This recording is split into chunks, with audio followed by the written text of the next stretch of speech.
what are some things that we could change about that number? You know, because if you're not satisfied with that number for the previous 10 years, what's the next 10 years gonna look like? And so if we haven't started doing something for the next 10 years, we need to start doing something now, okay?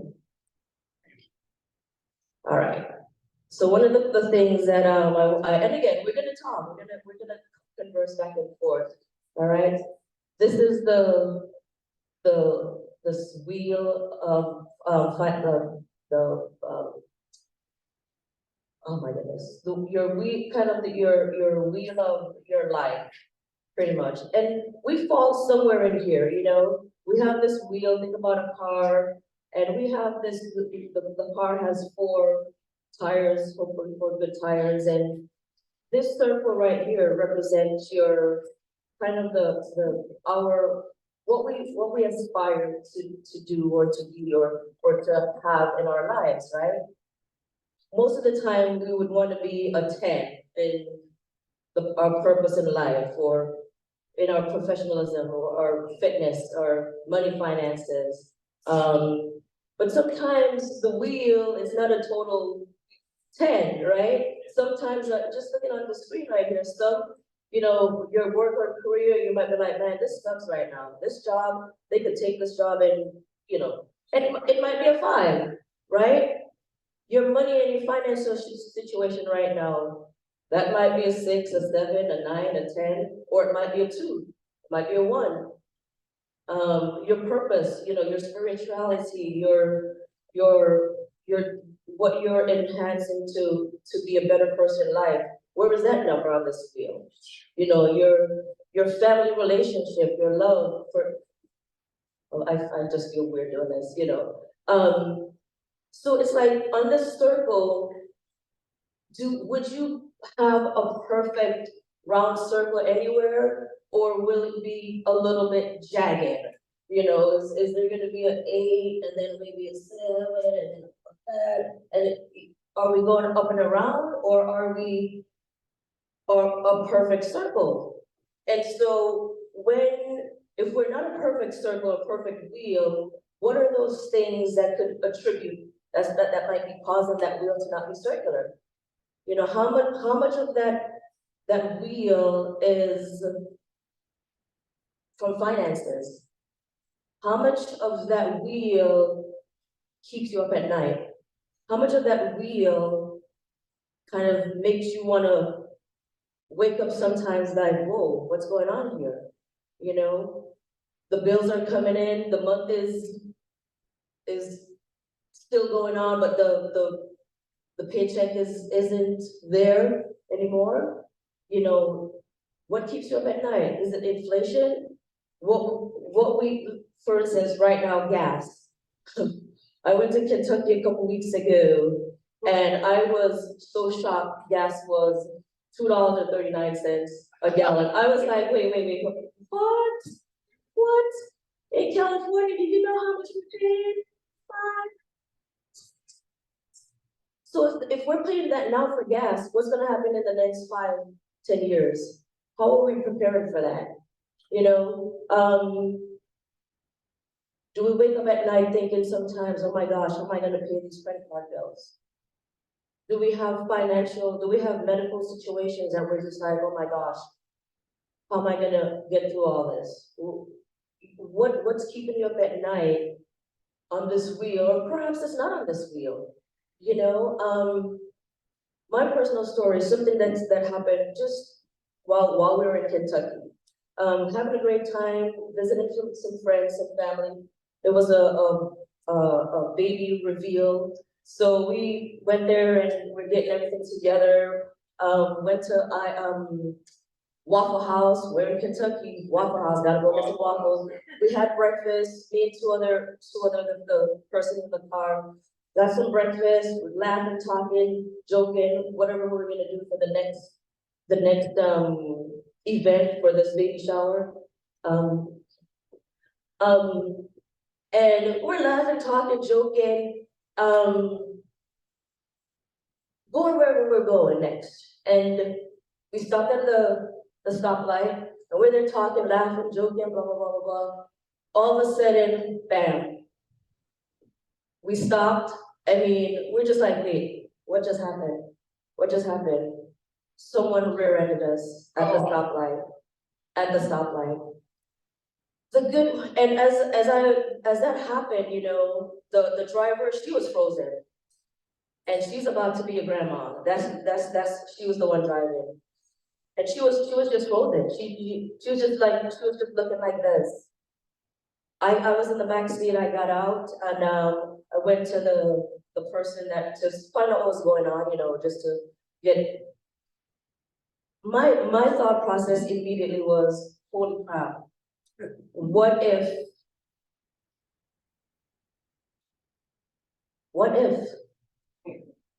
here we are, we left on a Tuesday to go to Kentucky, that Thursday that happened.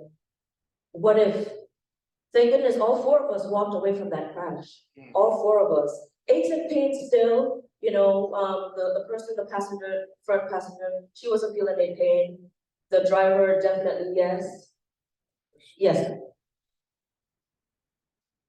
Assuming someone has $500,000 in the bank, Bank of America, obviously, if you start picking away at that, it's gonna wind it down pretty quick. What do you suggest to invest in? Because you're investing, only getting 2%, you're like, what do you suggest to put that money into? You know, protecting some of the principal. I understand some risks depend on the age. Right. So it all depends on what your goal is. What we do, I work for World Financial Group. What we do and what I do as an agent, I will sit down with the person, the family, and we will strategize to see what would be the best vehicle for to move that money into, or to at least part of it. And one of the vehicles that we use is called an indexed universal life policy. Now, not everyone qualifies for indexed universal life policy, and the reason why I would sort of recommend, suggest, and there's so many things you would have to go to see if you qualify, is because that would more than likely give you a better interest rate than what your money's sitting there in the bank. Once we do, say, a partial rollover, maybe 20%, 30% of that money that you have there, that money will be able to sit and grow faster, whether it's 5 years or 7 years, and you'll be able to take that lump sum of money and it'll probably double, perhaps even triple, depending on the vehicle that we put that fund into. And you'll be able to have access to it easily. You're not going to be losing any interest. There's going to be a cap. It's going to grow index. So your money would never go down. And I say never because even if the market or something goes down, it's going to stay at a zero. So you're never going to be in the negative, but you will always go in the positive. Always go up in the positive. So that's one of the things that one of the main vehicles that we would have someone roll out some of that fund into. Did I answer your question? We have another question right there. And ask questions. Please feel free. Yeah, so my question is because the biggest contributor of debt right now is credit cards, especially in our own government, with the $1 trillion deficit that we're in. But what is, with the bills and stuff like that, what is the most appropriate way to pay off the credit cards? Like say you have your income is $2,000 a month, but your credit card debt is $5,000 a month. What is the most appropriate way to pay that off where not only does it raise your credit score, but at the same time, you're not as in debt anymore? So one of the partners that we work with, World Financial Group, is called Debt America, and they are able to help everyone with debt relief. And the reason I'm saying that is because I chose to go that route, to see what it was if I'm informing a client, what is the process that they would need to go through?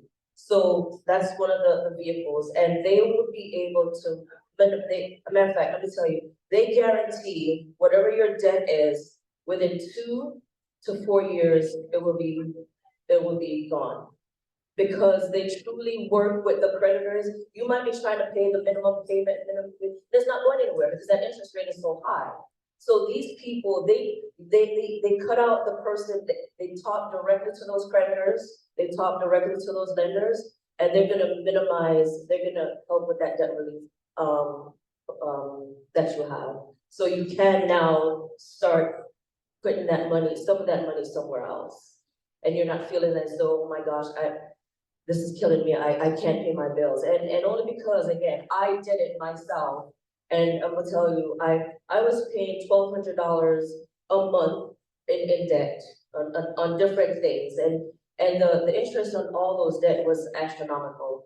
When I got with them, they were able to cut my payments to, I'm literally paying $652. So I'm keeping $600 from, like 500 and change, because they're not taking over, they've taken over to do that. Yes. Just out of curiosity, because earlier we were talking about savings, now we're talking about debt.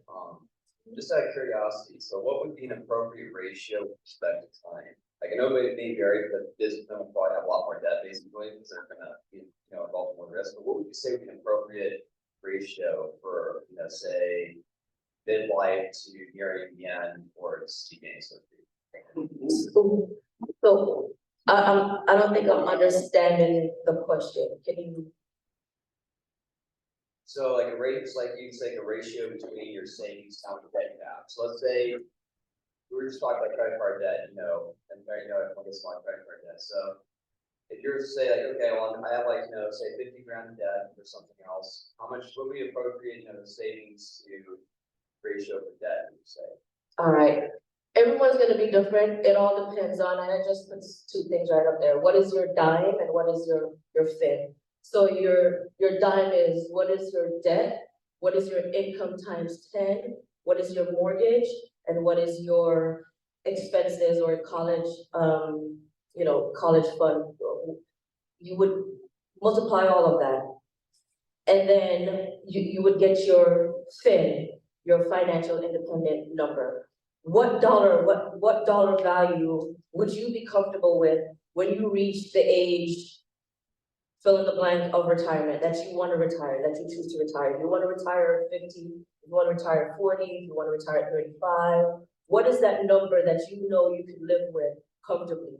And that's where we would assess everything to see, okay, what you or each individual would need to make sure they have the correct debt to the ratios, So you have that would be a typical ratio, basically you're looking at a multitude of factors and you're giving the number based on that. Yes, you would have to, because that's the way that you're gonna be secure with where you are for your individual future. For different from my individual future. Maybe I would want to live on $1.3 million a year because I want to go on vacations, so I need to save for that. Maybe someone else is less, but with inflation, if you're factoring all that, you're gonna need to have a certain amount of money by the time you're ready to retire, whatever that age you choose to retire, where you're no longer working, where you're no longer getting up to go somewhere. You have that money sitting there that you're just pulling from it to live your life. And that's what you would have to figure out. And that's what we sit down with clients to talk about also. Yes. Janille, great job. Love that wheel. Almost looks like a roulette wheel, only not so rapid.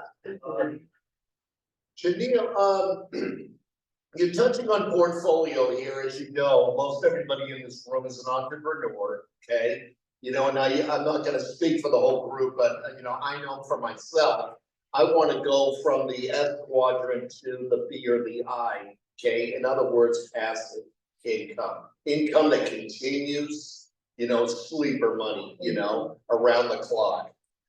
But obviously I'm not there, and I don't have the portfolio that I would love to have, like you've been talking about here. Can you lay out the basics of a minimal portfolio that we should get set up and structured, okay, until we reach the goals that you were talking about earlier, okay, universal life and stock options and all the other investments that are gonna give us the stability we want. Thank you for that. Each person is gonna be different, right? Every person. So again, if you, right now, if you choose to say you wanna retire, I don't know how old you are, I'm just gonna say by the time you're 40, you know.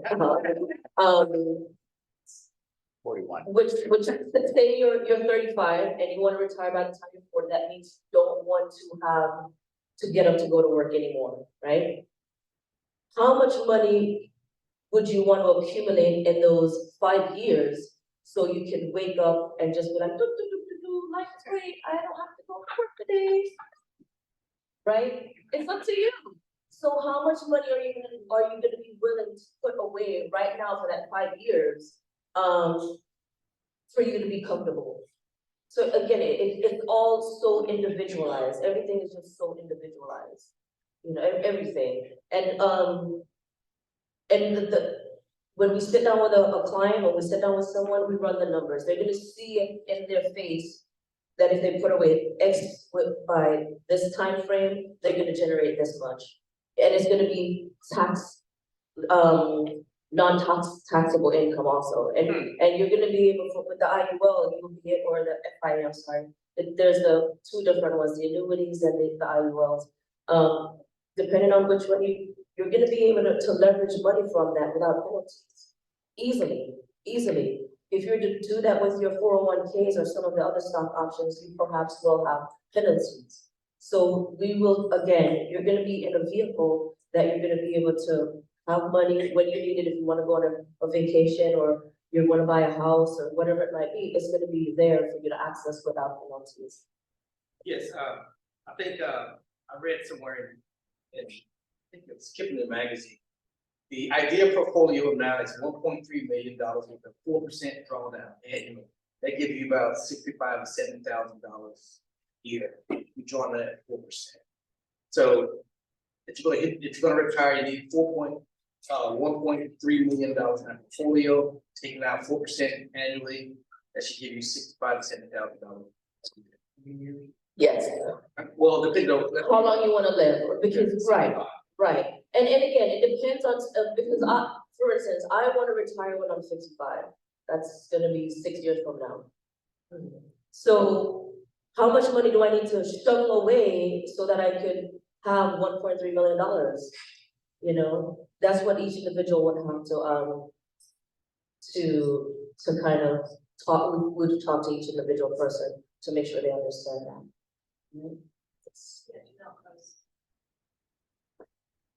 I was gonna make 2 comments. One is, the IUL is really, it's designed, I think, for people who are younger and to get started early. So through Byron, I have my kids doing, and taking some of their paycheck and putting it in now, because it will, I mean, it will grow, as you know, how it grows. So it gets to the point where, I mean, they're in their 20s, if they want to buy a house when they're 35 or 33, whatever it is, there'll be a big chunk of money in there because it's a savings account that they're contributing to, as you say. It's only going up, the bottom is fixed. It can't drop out like all the other instruments can. It's pretty amazing. If you're older, you're gonna have to take more time. You also have to have life insurance, or it's life insurance, so you have to have medical exam. So that comes into play. Right. Anyway, that was that. And then if you go back to the wheel, one of the things we have done for years is we sit down and set New Year's goals on New Year's Day. This is kind of a family tradition. But this wheel, if you look at it, is really perfect. And I mean, there's some things on there that my kids would never share with me, but love and romance, and let me just say. They're not talking about that unless somebody's, you know, engaged or whatever, but that's probably not gonna be shared. But all these other areas, especially spiritual goals, spiritual development, and this is awesome. Anyway, thank you for sharing. I'll take a picture of it. Yes, absolutely, and you could just, it was the life balance wheel, you could Google it, because different wheels will give you different things. And sometimes you don't realize what's throwing you off. And I'm gonna wrap up really quickly here, I didn't get to finish, but you said something that I would highly recommend in terms of a strategy. And I had, set your financial goals, create budgets, educate yourself, how are you doing that? And your financial goals, it should be not just with you, it should be with your family. On maybe one Friday a month, you all get together, put the iPhones away, put the tablets away, and you talk about your individual goals. Because your son's goals or your daughter's goals and your husband's goals, they might be different. So let's talk about these goals and let's set some guidelines to reach those goals. Where do we want to go to college? Where do we want to go on vacation next year, grandma or mom? So you can have those things and it's not like a shock. Create a budget. I would recommend 3 to 6 months worth of financial statements. Print those off. I did this myself and I was amazed at how much money I was spending on eating out. Holy shenanigans. Like, seriously. So if you want to start that, and I'm glad you said New Year's, that you do that as a family. Every October, that's when I start looking at what's my goals for the following year. And there's always something with finance. And one of the things that I said would be like, this is like a little timeline. What are some of the goals that you would want to achieve? And I just put some of these things just for in the next 6 months, read 2 books on finance, read 2 books on something, 6 months, within a year. How much by this time next year, what's your credit score gonna be? Set certain goals and certain timelines to meet those goals. And I just threw these in, but if, as you go back to look at the video or go back online, you come up with your own ideas, your own, what you want your financial future to look like. That's pretty much the topic. What do you want it to look like? One of the questions before I close, and we didn't get to talk about everything, but if you could go back and talk to your 25-year-old self, like right now, go back and say, oh my God, girl, let me tell you about finance. Woo, child. What would you tell them? How would you talk to yourself 25 years from now, or 25 years ago? And if those questions, talk to your children now. Talk to your grandchildren now, because you're living it. You see the bumps and the hurdles. So talk to talk to them about the finances, and then seek out someone that can give you the guidance also. Yes. Yeah. What I've learned is generally you're gonna see targets of opportunity in life. I know this sounds weird, but if you use the traditional method, it's hard. But in life, you'll see targets like maybe startup companies where you buy in. So I'm just saying that it's been my experience. If you can jump on it early, that takes risk, high risk, high reward. But it takes courage. And if you have the time to learn that quickly, I mean, I'm gonna still make a pitch for cryptocurrency, I'm gonna take a pitch for co-op trade. Some of these things, if they go and you're buying it at a fraction and it goes on market for $1, well, now's your nest egg. Then you go to invest. Wow. So I'm saying that it's been my experience that the Lord our God will give you those targets of opportunity. You just have to look around. Right. And it's all about timing. It's I should say all about timing, but your experience, I had to teach myself how to get out of debt. No one taught me that. I had to learn by getting credit cards that I didn't understand what APR meant and 0% this. I dug myself into debt and then I had to dig myself out of it. That's the way I learned how to invest and stuff like that. And then I had a really good friend that talked to me about finance, showed me his portfolio and said, hey, Janille, this is where you should put your money. So I didn't know anything. If that didn't happen, I wouldn't have the nest egg that I do have now to save and everything like that. So it's a lot of little things, but it's talking and talking and finding someone to talk to and read and stuff like that. Yes, I wanna ask, your professional opinion. yes. Should. What do you recommend? Do you recommend you have an active managed portfolio where the manager charge 3% of your portfolio value, or an annual, portfolio review with someone like Edward Jones, just look at your numbers and give you guidance? So I'm not sure how, though, I only know how we do things. If you were my client, and we every year, we would be sitting on your anniversary of you starts, we would be sitting down together to see what changed, what's different, what are the changes we need to make to reassess your portfolio. So that's what we do. I don't know where every year someone should be doing that. If you have portfolios, they should be doing that. Yes. Real quick, Janelle, I know you need to, wrap up. Earlier, what I've learned today so far is that the plan is at least as important as the product, if not more important, to me anyway. But were you describing a tax shelter earlier? And if so, is there such a thing? What's a tax shelter? What is It means it's protecting you from all taxation, okay, after you retire. So yeah, there are vehicles like that yes, and that's what you want to put your monies into. And not everyone could talk about it. If you're not a licensed agent, you're not gonna be able to give the guidance that you need. Like myself, I'm licensed in several different states, because I can sit down with you and give you the nitty-gritty on what you need to do, and know that if I give you some false information, that's gonna be my,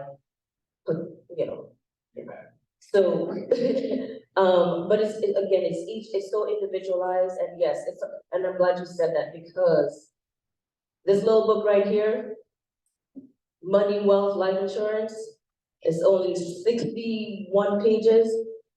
If you read it on Amazon, maybe $12, it will open your eyes in terms of what you need to do with your money. Okay, and then the last one, The Laser Fund, that's another great book that will open your eyes on what to do with your financial. Thank you so much. And like I learned in Econ 101, our balance in life is time, money, time, money. The older you get, that time gets shorter. But yeah, and we all have different working standards. Some of us work part-time, full-time, 24 hours. We all have different work standards in which your body can handle. But I'll just tell you, you gotta put God first, and He supplies the rest. And we have to just trust Him with the knowledge and wisdom that He gives us daily. I've always said that. So with that, I want to mention we have Brian next week. We have a potluck next week.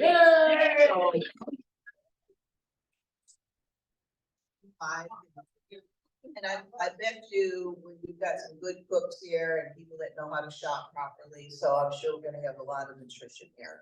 Brian, do you know your topic yet? Mastering stress. Managing stress. Okay. Mastering stress. Got it. Yeah, we all got that, right? So with that, we'll close. Heavenly Father, thank you for your goodness and mercy in my life and everyone's life here, Lord.